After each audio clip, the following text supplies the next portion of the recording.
नमस्कार दोस्तों, आप सभी का स्वागत है एक बार फिर से हमारे यूट्यूब चैनल के ऊपर। हम हैं एडुलेक्सा और आज हम आपके लिए लेके आए हैं आर्टिकल्स बहुत ही ईज़ी एंड सॉफ्ट तरीके से, ठीक है? तो देखिए दोस्तों, आर्टिकल्स क्या है, आर्टिकल्स कितने टाइप का है, ठीक है? इस वीडियो को बहुत शॉर्ट में रखेंगे, केवल अपने ट्रिक से इस टॉपिक को समझने की कोशिश करेंगे। आर्टिकल्स के देखिए दोस्तों मेनली 3 टॉपिक होते हैं, ठीक है? 3 पार्ट्स होते हैं। एक होता है ए, एक होता है एन और एक होता है द। आप इसको दी बोल सकते हो, द बोल सकते हो, इसमें कुछ वो नहीं है। देखिए, आपको जब भी कुछ पढ़ना होता है तो आपको ये पता होना चाहिए कि इंग्लिश की सबसे छोटी इकाई क्या है, ठीक है? जैसे हिंदी के अंदर वर्णमाला आती है, वैसे ही इंग्लिश के अंदर 2 चीज़ें वर्णमाला आती है। एक तो होता है हमारा कॉन्सोनेंट कॉन्सोनेंट और एक होता है हमारा वोवल, कॉन्सोनेंट और वोवल, ठीक है? ये बिल्कुल वैसे ही है जैसे हिंदी के अंदर होते हैं। इन दोनों का यूज़ क्या होता है? जो कॉन्सोनेंट है वो शब्दों को क्रिएट करता है, ठीक है? और जो वोवल्स हैं, वो उन शब्दों को मात्रा देने का काम करता है। उदाहरण के लिए अगर मैं लिखता हूँ राम, ठीक है? अगर मैंने लिखा राम या मैंने लिखा रमेश, ठीक है? तो अब ये शब्द तो है लेकिन इन शब्दों को मात्रा देने के लिए हम वोवेल्स का यूज़ करेंगे यानी कि आ की मात्रा के लिए हमने ए यूज़ किया, वैसे ही RAMESH, ठीक है? तो इन मात्राओं को देने के लिए हम वोवेल्स का यूज़ करते हैं। बैक टू टॉपिक, हमने ये देखा कि आर्टिकल की 3 टाइप है। एक है हमारा ए, एक है हमारा एन और एक है हमारा दी, ठीक है? ये 3 प्रकार के हमारे क्या हैं? आर्टिकल्स हैं। आपको ध्यान में ये रखना है कि जिन शब्दों की शुरुआत, जिन वर्ड्स की शुरुआत आपकी कॉन्सोनेंट से हो, यानी कि व्यंजन से हो, उनके आगे हम ए का यूज़ करेंगे। जिनका साउंड जो है, वो हमारा वोवल से शुरू होता है, वहाँ पे हम किसका यूज़ करेंगे? वहाँ पे हम यूज़ करेंगे एन का। लेकिन दोस्तों ध्यान रखने वाली ये बात है कि शब्दों को देख के हम ये नहीं बताएँगे कि ये कॉन्सोनेंट ही है या ये वोवल ही है। उदाहरण के लिए अगर मैं बोलूँ कि एन के अंदर हमारे वोवल्स कौन-कौन से होते हैं? तो देखिए, हमारी वोवल्स हैं ए, ई, आई, ओ और यू। ये हमारे 5 क्या हैं? वोवेल्स हैं दोस्तों, ठीक है? इनसे अगर कोई शब्द स्टार्ट होता है तो हम एन का यूज़ करते हैं। इनके अलावा जो कुछ भी बच गया उसके साथ हम यूज़ करते हैं ए का और इनके साथ हम यूज़ करते हैं एन का, ठीक है? इतनी बात आपके ध्यान में आई?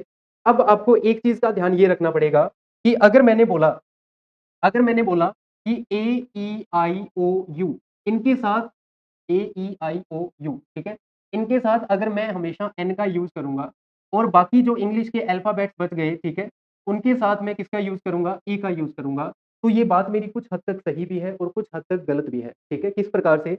उदाहरण के लिए मैंने 2-3 एग्ज़ाम्पल लिखे। एक मैंने लिखा बुक, एक मैंने लिखा कैट, एक मैंने लिखा एग, ठीक है? और एक मैंने लिखा मान लो एप्पल। APPLE एप्पल, ठीक है? अब ये जो वर्ड्स हैं, जो वर्ड्स मैंने लिखे हैं, इनके अंदर आपको जो शब्द दिया गया है, जो वर्ड दिया गया है, इस वर्ड का आपको पहला अक्षर देखना पड़ेगा कि इसके पहले अक्षर की जो साउंड है, वो क्या आ रही है, ठीक है? सबसे ज़्यादा कन्फ्यूज़न कब होती है? जब हम इन वर्ड्स के सिर्फ़ पहले अल्फ़ाबेट को देख के आगे ऑप्शन फिल कर देते हैं। अभी देखिए दोस्तों, अगर मैं बात करूँ कि मैंने यहाँ पे फिल करना है मुझे बुक, तो आप इसको हिंदी से भी पढ़ सकते हो और आप इंग्लिश से भी पढ़ सकते हो। बै बकरी किसमें आता है? व्यंजन में आता है और बी भी किसमें आता है? हमारा कॉन्सोनेंट में आता है। इसलिए हम यहाँ पे ए बुक करेंगे, ठीक है? इसी प्रकार से जब मैं कैट की बात करूँ कैट, ठीक है? तो कै कबूतर हमारा किसमें आएगा दोस्तों? कै कबूतर हमारा व्यंजन में आएगा या जो हमारा सी है वो भी किसमें आएगा? कॉन्सोनेंट में आएगा, इसलिए हमने यहाँ पे यूज़ किया ए का, ठीक है? इसी प्रकार से एग, चाहे आप इसको हिंदी में पढ़ लो, चाहे आप इसको इंग्लिश में पढ़ लो, ये जो वर्ड है ये वोवेल यानी कि स्वर का शब्द है, इसलिए हमने यहाँ पे एन का यूज़ किया, ठीक है? इसी प्रकार से ये फिर से एप्पल, ठीक है? APPLE एप्पल, एप्पल का मतलब सेब, ठीक है? एप्पल। अब इसको अगर हम बोलें, तो यहाँ पे हम यूज़ कर सकते हैं किसका? एन का यूज़ कर सकते हैं। लेकिन यह हर बार ही सही है, ऐसा नहीं है। क्यों? क्योंकि इसमें कुछ मतभेद हैं दोस्तों। देखिएगा, जैसे मैंने कुछ शब्द लिखे, मैंने मान लो शब्द लिखे यूनिवर्सिटी, ठीक है? यूनिवर्सिटी के साथ मैंने लिखा UNION, ठीक है? मैंने लिखा HONOUR, मैंने लिखा ONE, ठीक है? अब यहाँ पे हमें बहुत सारे जो वर्ड्स हैं, वो वर्ड्स देखने के लिए मिले हैं। अगर मैं इन वर्ड्स की बात करूँ कि ये जो वर्ड्स हैं यू, ये किसका वर्ड है? मतलब हमारा वोवल का वर्ड है, ठीक है? किसका वर्ड है? ये हमारा वोवल का वर्ड है। इसी प्रकार से ये यू भी हमारा क्या है? वोवल का वर्ड है, ठीक है? यहाँ पे एच जो है वो क्या है? कॉन्सोनेंट है, कॉन्सोनेंट। इसी प्रकार से ओ जो है वो हमारा क्या है फिर से? वोवल का वर्ड है। लेकिन इन सिर्फ़ पहले अक्षर को देख के आपको ये डिफाइन नहीं करना कि इसके साथ ए आएगा कि एन आएगा, बल्कि हमें इसका उच्चारण देखना पड़ेगा, ठीक है? कि इसका साउंड क्या है? तो आपको ध्यान रखना है कि आपको हमेशा साउंड के ऊपर फ़ोकस करना है कि फर्स्ट फर्स्ट जो लेटर है हमारा, ठीक है? ये फर्स्ट लेटर क्या साउंड कर रहा है, ठीक है? अब यहाँ पे ये जो यू है, ये कहने को तो हमारा वोवेल है, इसलिए अगर मैं इसमें एन भरता हूँ, तो ये हमारा ऑप्शन गलत हो जाएगा। क्यों हो जाएगा? क्योंकि यहाँ पे जो ये यू शब्द है, ये बना रहा है यूनिवर्सिटी। मैंने लिखा यूनिवर्सिटी, तो यहाँ पे जो वर्ड है, वो क्या है हमारा य को शो कर रहा है। अब ये जो हमारा ये है, इसको अगर हम साउंड से प्रेडिक्ट करें तो ये कॉन्सोनेंट है या ये हमारा व्यंजन है, ठीक है? इसलिए यहाँ पे एन को ना फिल करके हमारा करेक्ट ऑप्शन क्या होगा? ए होगा। हालाँकि ये वोवेल से बिल्कुल विपरीत है। विपरीत क्यों है? क्योंकि ये हमारा साउंड के आधार पे एक अलग लेटर ऑफ वर्ड है। इसी प्रकार से अगर मैं बात करूँ यूनियन की, तो हमें फिर से लेटर मिला यू, ठीक है? तो इसलिए हम यहाँ पे एन को फिल ना करके किसको फिल करेंगे दोस्तों? ए को फिल करेंगे। इसी प्रकार से हमारा यहाँ पे वर्ड है HONOUR, ठीक है? ये शब्द है हमारा ऑनर, ऑनर, ठीक है? ये ऑनर जो वर्ड है, ये एच जो है वो देखने में तो हमें ऐसे लग रहा है कि कॉन्सोनेंट है, इसलिए हम यहाँ पे ए का यूज़ करेंगे। लेकिन एक्चुअल में ये एक वोवेल के साउंड को यानी स्वर के साउंड को निकाल रहा है। पहला शब्द क्या निकल रहा है? अनार। इसलिए यहाँ पे हम ए को फिल ना करके, ठीक है, किसको फिल करेंगे दोस्तों? एन को फिल करेंगे। इसी प्रकार से ये जो हमारा वर्ड है वन, इसका पहला अक्षर तो हमें ये दिखा रहा है कि ये क्या है? एक वोवेल है। लेकिन जब हम इसके पहले लेटर को मतलब डिफाइन करते हैं, उसको जब हम बोलेंगे, तो ये जो वर्ड है, ये हमारा क्या निकल रहा है? एक्चुअल में एक कॉन्सोनेंट निकल रहा है, यानी कि वन, ठीक है? अब ये जो वर्ड है, ये हमारा स्वर का नहीं है, बल्कि व्यंजन का एक अक्षर है व, इसलिए यहाँ पे हम किसका यूज़ करेंगे? ए का यूज़ करेंगे। इसी प्रकार से अगर मैं बात करूँ कि आपको एक वर्ड मिल जाए HOUR, ठीक है? इसी प्रकार से आपको वर्ड मिल जाए HEIR, ठीक है? अब ये जो शब्द है HOUR, इस वर्ड को जब हम प्रोनाउंस करेंगे तो हमें क्या मिलेगा? आर, इसको हम क्या बोलते हैं? आर। अब ये जो आर है, पहला अक्षर हमारा ए अनार आ रहा है, यानी कि क्या आ रहा है? वोवेल आ रहा है, ठीक है? लेकिन जो एच है वो चीख-चीख के कह रहा है कि भैया मैं तो क्या हूँ? मैं तो कॉन्सोनेंट हूँ। इसलिए एच को देख के आपको ए जो है वो फिल नहीं करना, बल्कि हम क्या फिल करेंगे? एन का यूज़ करेंगे। इसी प्रकार से HEIR, इसको हम एयर बोलते हैं, ठीक है? एयर, जैसे हवा एयर वैसे ही। ये एक्चुअल में होता क्या है? इसको संपत्ति बोला जाता है। यानी वो संपत्ति जो बाप-दादा से आगे पीढ़ी दर पीढ़ी चलती रहती है। इसलिए यहाँ पे भी हम एच को देख के ए फिल नहीं करेंगे, बल्कि क्या फिल करेंगे दोस्तों? एन फिल करेंगे। मैं उम्मीद करता हूँ कि आपके ए और एन जो है वो क्या होता है वो आपके समझ में आया होगा। मैं एक बार फिर से छोटी-सी एक्सरसाइज़ करवा के दिखा देता हूँ, ठीक है? एक छोटी-सी एक्सरसाइज़ के माध्यम से हम समझेंगे कि ये क्या है। अगर मैंने लिखा यहाँ पे मैंने 2-4 शब्द लिखे, जैसे मैंने लिखा बॉटल, जैसे मैंने लिखा पेन, जैसे मैंने लिखा अ, आर, जैसे मैंने लिखा कैट, ठीक है? इसी प्रकार से जैसे मैंने लिखा अ, अगर अब हमें इन शब्दों को डिफाइन करना है, जो अपवाद हैं उन शब्दों का दोस्तों आपको ध्यान में रखना पड़ेगा। अपवादों का आपको हमेशा ध्यान में रखना पड़ेगा। आपको कभी भी फर्स्ट लेटर के साथ नहीं जाना है। हाँ, फर्स्ट लेटर के साथ हम जा सकते हैं, ये बात पूरी तरह से गलत नहीं है, ये बात भी सही है। लेकिन हम केवल उसी पहले अक्षर को ट्रस्ट करें, उसके ऊपर अगर हम रिलायबल रहें, तो हम वहाँ पे गलत भी हो सकते हैं। इसलिए हमें ये पूरी तरह से पता होना चाहिए कि फर्स्ट अक्षर के ऊपर पूरी तरह से ट्रस्ट ना करके हमें उसके साउंड के पहले वर्ड के ऊपर हमें विश्वास करना पड़ेगा। यहाँ पे हमारा अक्षर निकल रहा है बॉटल, यहाँ पे निकल रहा है पेन, यहाँ पे निकल रहा है हमारा आर, यहाँ पे हमारा निकल रहा है कैट, इसी प्रकार से गेम और इसी प्रकार से ऑफ, ठीक है? ऑफ। अब ये जो हमारे वर्ड्स हैं, इन वर्ड्स को हमें थोड़ा डिफाइन करना पड़ेगा। अब दोस्तों हम यहाँ पे फिल कर सकते हैं कोई भी वर्ड, जैसे कि ये बै-बकरी है, कॉन्सोनेंट है, चाहे अब आप इसको हिंदी में लेके जाओ, चाहे आप इंग्लिश में लेके जाओ, दोनों तरीके से आपका जो उत्तर है वो आपको सही मिलेगा।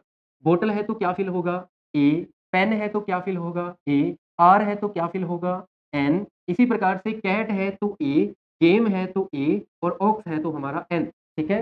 मैं उम्मीद करता हूँ कि आपके ये ए और एन क्या है, वो बिल्कुल समझ में आ गया होगा। अब अपने चलते हैं नेक्स्ट दोस्तों। हमने पढ़ा कि हमारे पास 3 टाइप थे, ए था, एन था और उसके साथ-साथ था हमारे पास सी, ठीक है? हमने मोटा-मोटी देखा कि क्या जब भी हम किसी कॉन्सोनेंट को लेके लेके चलते हैं कॉन्सोनेंट को, यानी कि जब भी हम व्यंजन को लेके चलते हैं, तो हमें ए का यूज़ करना होगा। जब भी हम वोवेल को लेके चलते हैं, स्वर को लेके चलते हैं, तो हमें यूज़ करना होगा एन का। उसी प्रकार से जब भी हम डी को लेके चलेंगे तो आपको केवल एक चीज़ का ध्यान रखना है, कोई भी ऐसी चीज़ जो कि पूरी दुनिया में केवल एक हो, पूरी दुनिया में केवल एक हो, उसके साथ हम किसका यूज़ करते हैं? उसके साथ हम यूज़ करते हैं डी का, ठीक है? डी के वैसे तो बहुत सारे अलग-अलग मतलब डेफिनेशंस हैं इसके साथ, लेकिन अगर आपको शॉर्ट स्वीट में याद रखनी है कोई भी ऐसी चीज़, जो चीज़ केवल एक है, उसको डिफाइन करने के लिए हम किसका यूज़ करेंगे? दी का यूज़ करेंगे। देखिए दोस्तों, हम एग्ज़ाम्पल से लेके चलते हैं, एक-एक को लिखते जाएँगे और आपको एक-एक को मैं समझाता जाऊँगा। सबसे पहले अगर हम बात करें अखबार की, ठीक है? न्यूज़पेपर, अखबार। अगर मैं अखबार की बात करूँ, तो कुछ ऐसे अखबार हैं जो कि पूरी दुनिया के अंदर एक ही है। अगर मैं बात करूँ, जैसे कि अगर मैं बात करूँ मैं बात करूँ टाइम्स ऑफ इंडिया, TOI, ठीक है? शायद ही कोई ऐसा होगा जिसको ये नहीं पता कि टाइम्स ऑफ इंडिया एक्चुअल में एक न्यूज़पेपर है। जो कि हम न्यूज़पेपर पढ़ते हैं, जैसे कि राजस्थान पत्रिका, दैनिक भास्कर या जो भी आपके किसी भी एरिया के अंदर आपके कोई भी अगर कोई लोकल न्यूज़पेपर आ रहा है, तो वो न्यूज़पेपर नहीं, हम उसको मैगज़ीन बोलते हैं, ठीक है? न्यूज़पेपर का कॉन्सेप्ट थोड़ा-सा हट के होता है। अब मैगज़ीन के साथ भी, ठीक है? मैगज़ीन के साथ भी हम किसका यूज़ करते हैं दोस्तों? मैगज़ीन के साथ भी हम यूज़ करते हैं दी का, क्योंकि टाइम्स ऑफ इंडिया के नाम से एक ही अखबार है। ऐसे नहीं कि टाइम्स ऑफ इंडिया इसने भी चला लिया, उसने भी चला लिया, अलग-अलग टाइम्स ऑफ इंडिया। नहीं, उसी प्रकार से अगर मैं बात करूँ राजस्थान पत्रिका की, राजस्थान पत्रिका, ठीक है? तो अब ये जो राजस्थान पत्रिका है, ये एक ही है। ऐसे नहीं कि अलग-अलग गाँव में अलग-अलग राजस्थान पत्रिका के नाम से अलग-अलग सेंटर चल रहे हैं। एक ही है, इसलिए हम इसके साथ भी किसका यूज़ करेंगे दोस्तों? टी का यूज़ करेंगे। अखबार और मैगज़ीन के साथ यूज़ होता है। दूसरी बात, किसके साथ यूज़ होगा हमारा? देखिए, कोई भी नदी का नाम है, कोई भी पहाड़ का नाम है, ठीक है? नदी, पहाड़ या कोई भी समुद्र का नाम है, ठीक है? ऐसी चीज़ें जो एक ही है, उन सब के साथ दिया जाएगा। चाहे हम इनको अलग-अलग पढ़ लें, लेकिन चीज़ होगी केवल एक, ठीक है? अब जैसे कि मैंने आपको दोस्तों एग्ज़ाम्पल से बताता हूँ, अगर मैं बात करूँ नदी की, तो आप मेरे को बताइए कि गंगा नदी कितनी है भई पूरी दुनिया के अंदर कितनी गंगा है? एक ही है। इसलिए इसको हम नदी के उदाहरण से भी पढ़ सकते हैं और एक के उदाहरण से भी पढ़ सकते हैं। अगर मैं बात करूँ माउंट फूजी की, ठीक है? या माउंट एवरेस्ट की अगर हम बात करें, ठीक है? माउंट एवरेस्ट, तो ये जो माउंट एवरेस्ट है वो दुनिया में कितनी है? एक ही है। चाहे आप इसको पहाड़ के नाम से याद कर लो, चाहे आप इसको एक के नाम से याद कर लो, आएगा क्या हमारा ऑप्शन डी ही आएगा। अब उसके बाद में दोस्तों अगर हम बात करें समुद्र की, जैसे कि हिंद महासागर, ठीक है? तो यहाँ पे भी दोस्तों क्या आएगा हमारा? हिंद महासागर एक ही है तो आएगा। अब कुछ बेज़ होती है बे, ठीक है? बे का मतलब दोस्तों क्या होता है? बे का मतलब होता है खाड़ी, ठीक है? खाड़ियाँ हैं जैसे कि बे ऑफ बंगाल, ठीक है? बंगाल की जो क्या है? जो खाड़ियाँ हैं या कुछ भी घाटियाँ, झरने कुछ भी एक्सेट्रा सब कुछ जो है वो किसमें आएगा? उसमें आएगा जो एक ही हो, ठीक है? और उसके साथ हम किसका यूज़ करेंगे? दी का।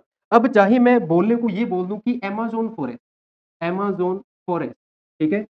मैंने लिख दिया अमेज़न फॉरेस्ट, जैसे मैंने लिख दिया थार डेज़र्ट, ठीक है? या फिर जैसे मैंने लिख दिया मान लो, मैंने कोई और ऐसी चीज़ का नाम लिखा, जैसे कि अ, नदी हो गई, पहाड़ हो गए, जंगल हो गए, ठीक है? इसके अलावा जैसे कि दी मैरियाना ट्रेंच मैरियाना ट्रेंच, ठीक है? ये भई एक खाड़ी का नाम है, एक घाटी का नाम है, ठीक है? अब यहाँ पे भी हम किसका यूज़ करेंगे? ये सब चीज़ें एक ही है, इसलिए हम इन सब के साथ दी का यूज़ करेंगे, ठीक है? यानी कोई भी ऐसी चीज़ जो केवल एक है, हम उसके साथ दी ही लिखेंगे। अगर अब मैं चाहे बात करूँ सूरज की, तो सूरज कितने हैं भई? वैसे तो अनगिनत सूरज हैं, हर एक सितारा एक सूरज ही तो है। लेकिन हमारी पृथ्वी के लिए कितने सूरज हैं? हमारी पृथ्वी के लिए एक ही सूरज है, इसलिए हम इस सन के साथ दी का यूज़ करते हैं।